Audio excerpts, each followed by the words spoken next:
Good morning! Let's cook sinigang na baboy. Ito ang ating mga ingredients.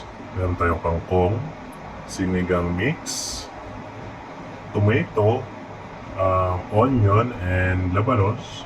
Meron din tayong siling haba, sitaw o talong, gabi, at syempre, ang ating baboy na halagang 150 pesos.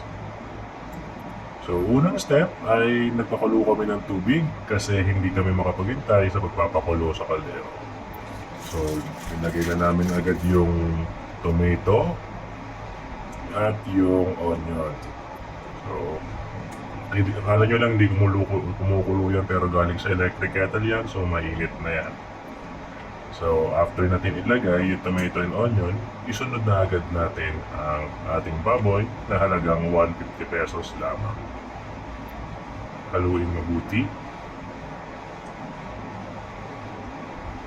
At siguraduhin nahalo na mabuti. Saka yung takpan ang kaldero upang ito ay kumulo. After 15 minutes, ilagay na rin natin ang gabi. At takpan ulit ang kaldero. At pagbukas ng kaldero, may makapapansin tayong mga lumulutang-lutang na parts ng baboy. So, alisin natin yon.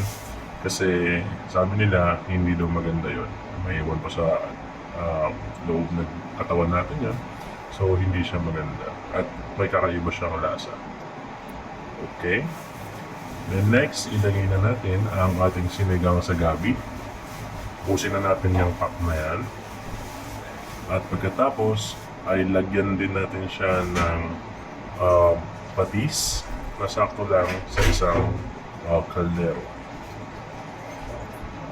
Okay. Hindi lang nakuha ng video pero dinurog na rin namin yung gabi upang lumakot ng bagya ang ating sinigang. Pagkatapos ay nilagay na namin lahat ng gulay. Isa-isa lang. Okay. Pagkatapos, ating itong takpan upang lumambot na gusto ang ating mga gulay. At ituloy ang pagpapakulo para lumambot na rin ang baboy. Kitang-kita niya naman, kulong-kulo na yung ating sinigang. At syempre, ilalagay na natin yung kangkong sa huling parte ng ating nilulutong sinigang na baboy. Napakasarap nito, kaya subukan nyo na. At huli, tatakpan natin siya. Pagkalagay ng kangkong na ang 5 minutes lang. At pagkatapos niyan, handa ng iluto ang ating sinigang na baboy. So, tara na at ihain na sa ating pamilya ang napakasarap na ulam na ginawa ng aking misis. Tinulungan ko na siya, syempre.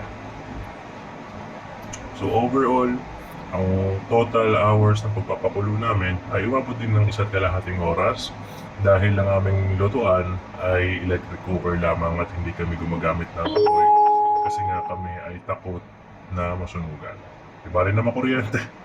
Wag lang masunugan, pero wag lang rin syempre makuryente.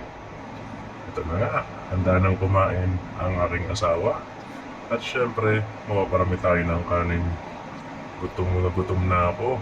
Gusto ko nang kainin ng aking asawa. Yung aking sinigang na baboy na lutong-luto.